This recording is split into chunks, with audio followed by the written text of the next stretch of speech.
Okay, we're live, but we got to let the stream breathe just for a second. Make sure we've got Facebook and YouTube on here with us. Bear with us 1 second. We're letting the stream breathe. And we're good. Welcome in, everybody, to an instant analysis reaction to the first half, an impromptu episode of the Huddle Up podcast. I'm your host, Chad Jensen. With me, as always, is my partner in crime. You know him, you love him. He is Zack Kelberman. Zack, we don't have a lot of time, and I know there's going to be a lot of questions and super chats stacking up in this halftime stream, and I want to be able to get to them all in this 12 to 15 minutes we have. But if you have one or two key takeaways from the first two quarters, drop some knowledge on our great community. My key takeaway is, has anyone seen pressure from the right side one time this game? The answer is no. Not one quarterback hit, not one pressure, not one sack. It's amazing that it took 4 weeks for DeMar Dotson to be playing in this game, and he has been a revelation. Compared to Wilkinson, he looks like a Hall of Fame right tackle, Chad. And it's amazing how much better the offense looks when the quarterback is protected.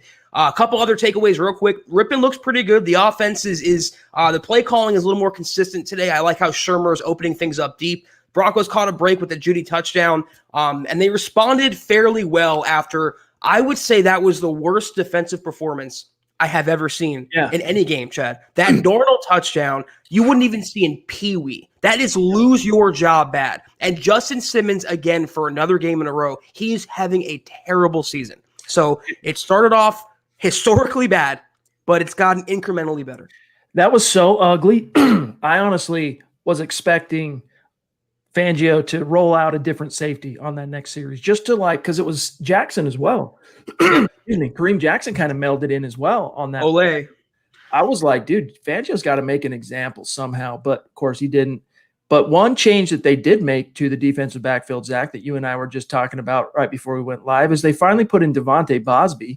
You got his son Bosby just getting exposed play after play, and what do you know? Bosby comes in, breaks up a pass. Looking like it was going to be a touchdown. So, yeah, Brett Rypien, look, you live, you learn. He's still very young. He's essentially, even though it's his second year, he's basically a rookie. And that one play where, if you're going to throw it away emphatically, Zach. But other than that play, and of course, the Jets made him pay. They got 3 points out of that turnaround.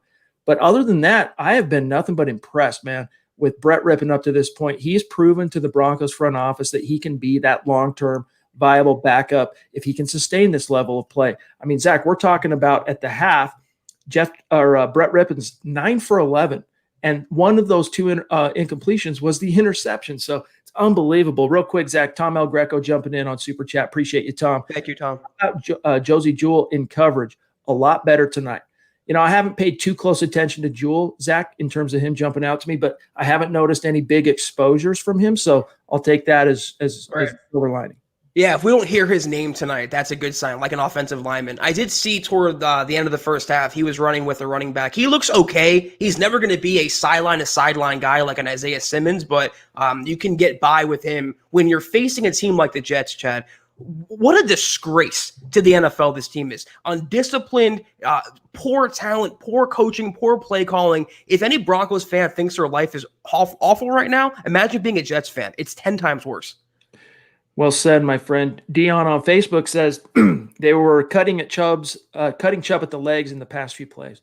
I mean, yeah, any team I know it's offense and Greg Williams coaches defense, but any team that is coached by Greg Williams, man, they're just this side of dirty, and they'll walk that line game in and game out in terms of ethics and whatnot. But let's grab this one also from Lars jumping in with the super chat. Appreciate you, Lars. Thank you.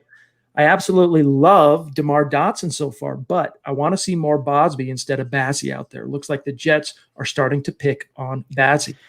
Well said. And, Zach, we have to appreciate here the fact that Brett Rypien has taken some pressure off this offensive line by making good calls and checks at the line and getting rid of the ball relatively quickly. But DeMar Dotson has been a revelation up to this point. Knock on wood. Hopefully he does, that doesn't jinx him in the second half. Do you know what the sad thing is? If the Broncos would have just started Dotson from day one, a pure tackle, Drew Lock would be starting this game tonight. He wouldn't be injured. So, again, it comes back to the Broncos' incompetency and negligence. It's an all-time blunder. It's an all-time perplexing decision to border on just sheer incompetency, Chad, sheer ineptitude. to start a guard as bad as Wilkinson, and when you have a fully capable right tackle on the bench. Now, though, that Rypien has proved he can be a capable backup. He is the bridge guy until Locke returns. Can we cut Bortles now? What purpose does he serve, Chad, other than taking a spot on the active roster? Can we get rid of him already? Go with Rypien until Locke is healthy and be done with it.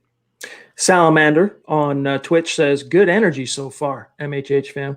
Yeah, that first series, I was like, man, this team has given up when the Broncos defense just let Sam Darnold look like Lamar Jackson on that 46-yard touchdown romp.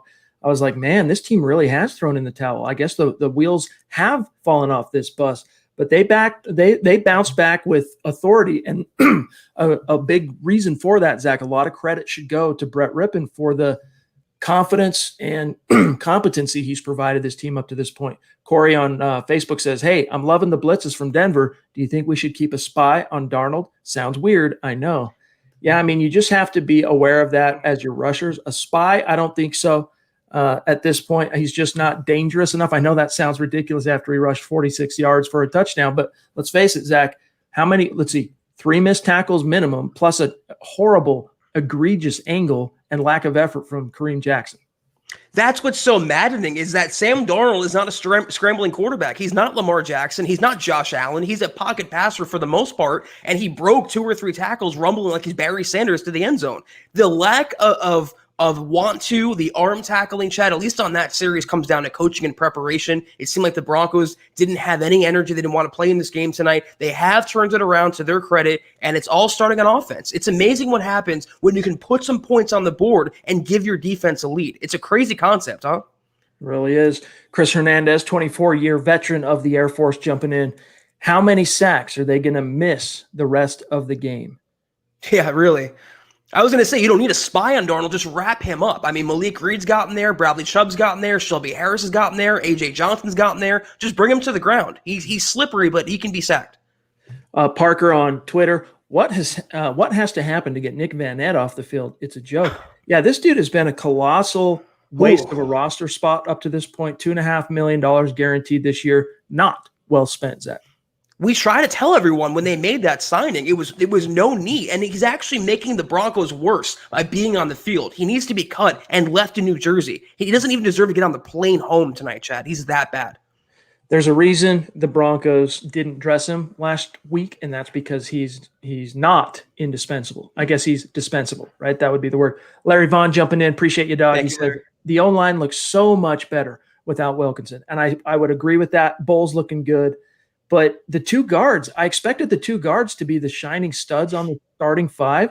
Yep. You got Dalton Reisner still struggling to pick up blitzes and stunts, I should say, and twists. And then Graham Glasgow gets called for a holding foul. Anyway, and you just got to see better than that. But otherwise, the O-line definitely looking better so far. Addition by subtraction, getting Wilkinson out of the game. And credit, again, Garrett Bowles, another great performance so far in the first half. Cushenberry, great job at center, holding off the point of attack. If you can get the guard play better, Chad, and you have Dotson at right tackle now, this could be something on the offensive line. Where did that super chat just go? There he is. Jake jumping in. Appreciate you, my friend. Thank you. Wow, we ran the ball on the 13 times. Wow. Okay, let's see. We'll tell you how many rushes. So Gordon's got 10 rushes for 34 yards and a score. Jeff Driscoll's 1 carry, 9 yards. Freeman 1 carry for 3, and then they credited Brett Rypien for 1 rush, -1 yard. So definitely a more concerted effort, Zach, today to establish the run. It is, and that's what you have to do when you have a young quarterback. You can't be an empty set shotgun, 3rd and 4 wide receivers on 3rd and short. I like what Shurmur's doing. Just be consistent, and Melvin Gordon, to his credit, is running pretty hard for another game in a row. We got Poppy jumping in, one of the superstars of our community. Really appreciate you, Poppy. Good to see you and your generosity. She's just throwing love out there for the Broncos. She says, go Broncos. Much appreciated, my friend. It's always good to have you in the chat. Gustavo also jumping in. And guys, we're kind of rapid firing this because we don't have a lot of time. We got about 12 to 15 minutes total from the time we went live. Gustavo jumping in. Appreciate you, my friend. He says, Alexander Johnson playing awesome. Rypien, much better than Driscoll. Dotson, finally an upgrade. Chad and Zach, awesome as always. Appreciate you, my friend. Yeah, Zach, aside from AJ missing that sack on the big 46-yard rumble, which it happens when you're the blitzer like that. Sometimes, the angle, you just kind of miss when you grab high around the shoulders. But otherwise, AJ's had a phenomenal game. That suplex sack of Sam Darnold, man, that was impressive. He's lucky he wasn't flagged for that. He drove him in, he pile drive him into the turf. But AJ's flying around the football today, and I don't blame him for that Darnold touchdown. He's the least of the problems. I blame Simmons and I blame Kareem Jackson. That was terrible, Chad. It was revolting to watch. Victor, appreciate the super chat, my friend. Cute little baby you got there. Congratulations to you. Greg Smith on Facebook, rocking the Let 'em Hate shirt. Love you, buddy. Thank you. He says, Chad and Zach, one way or another, I think I'm drinking shots after this game. Hopefully you took Friday off of work, my friend. Yeah. But listen, hopefully you stay up with us. Whatever happens in this game, remember, Zach and I are coming in for the full gut reaction immediately following the game, and we can't wait to talk to all of you as soon as the final gun sounds. One more here from Lars. Dear football gods, please let us have Chubb and Shelby for the rest of the year. Knocks Amen. on wood. I'll second you on that. Yeah. I haven't heard anything on Chubb up to this point, Zach, but hopefully it's just a little banged up and he'll be right back in the saddle. Could be cramping, could be soreness. It doesn't look like anything serious. So he's looking like the 2018 Chubb. He's slowly but surely getting back to that former level. So that's encouraging to see for sure. We got Mike Evans, one of the most consistent superstars in our community, jumping in. Appreciate you, my friend. Thank you, Mike. He says Darnold's run woke the D up. Yeah, they definitely were somnambulant in that series, Zach. Like they were walking, sleepwalking. It was absolutely egregious. I haven't seen that bad of a defensive play by the Denver Broncos in a long, long time. I can even think back to the Vance Joseph days, and I don't ever recall seeing that bad of play against an inferior opponent. And if they can keep just keeping their pedal to the metal, keeping their foot on the gas here, keep blitzing Darnold, keep playing tight coverage, they will win this football game. Mundungus, the Broncos wizard, jumping in. Appreciate you, my friend. Both safeties overrated. Shelby Harris underrated. Zach, that's something you spoke to before we were going live while we were watching it together. Shelby Harris needs to get paid. It's something I spoke to when they were deciding whether to re-sign him or Derek Wolfe. I mean, the guy has made plays each and every time he's around the football. He deserves a multi-year long-term contract. I hope the Broncos can invest in Shelby. He has earned it every single game. We got Kenneth Booker jumping in. Appreciate you, my friend. Your shirt is on the way, by the way. Yep. He says, I was good. It was good to see Bosby and Ojemudia on that final possession break up a pass. Excellent couple of plays back-to-back. Zach seeing a couple of young DBs. And in the case of Ojemudia, he's kind of been beleaguered at times. Had a better game last week than the previous two, but it was good to see him get that PBU. It was. He got away with pass interference, I think, there, or defense, illegal contact. Bosby's PBU, though, was clean, and he needs to see more time in the game. He needs to be on the field over Asang Bassi. Play Devontae Bosby. Just keep him on the field. Zach, he just makes such great plays on the ball. He fits the scheme like a glove, Chad. Like a glove, and we've yet to see him get exposed as a Bronco up to this point. Carlos jumping in. Appreciate you, my friend. He says, let's go get a win. Vamos, Raza. Appreciate that, my friend. I don't know what that means, but I'm with you, dog. Very good, Chad. It was believable. Victor Rios again jumping in, Zach, to say, I don't know why we ever put Bosby on the practice squad, but wow, we've missed so many sacks. You know what? It reminds me, getting Dotson and Bosby in the game now is like last year with Purcell and A.J. Johnson. It just seems like Fangio's slow for these personnel decisions, but once he wakes up to them, it makes the entire team better.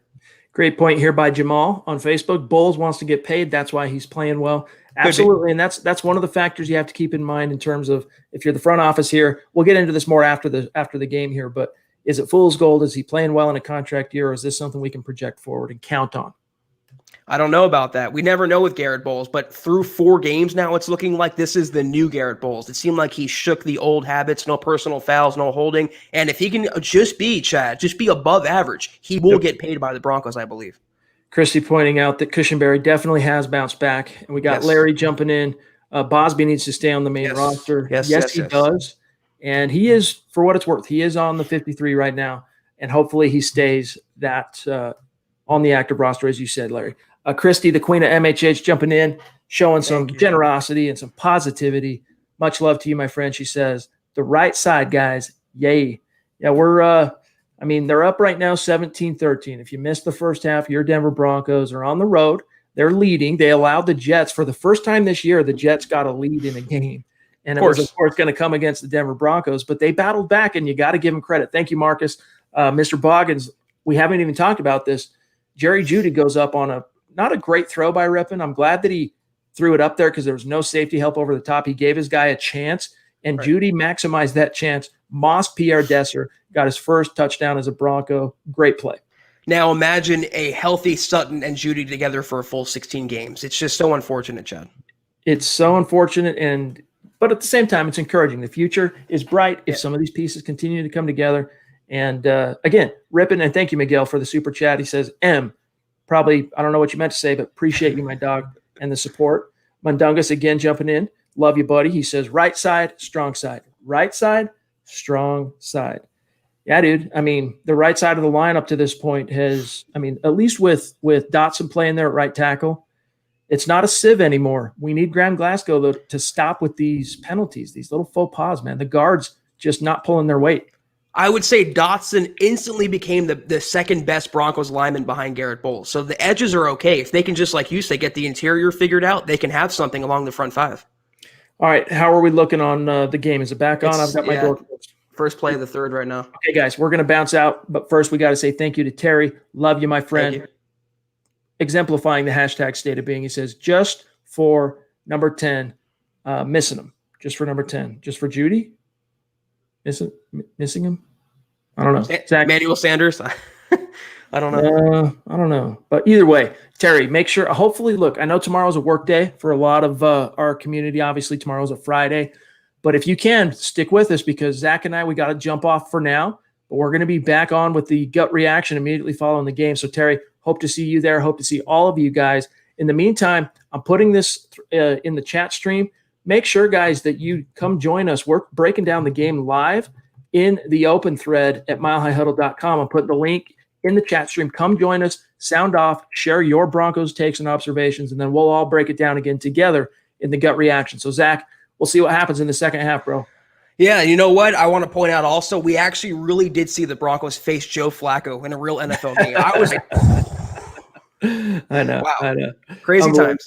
Follow the podcast, guys, at Huddle Up Pod, and then keep it with us. We'll be right back as soon as the game is over. Zach and I will be coming to you live, so we look forward to seeing you then. But we got to dip out for now. For Zack Kelberman, I'm Chad Jensen. We'll talk to you in about probably about an hour and a half. We'll see you guys then.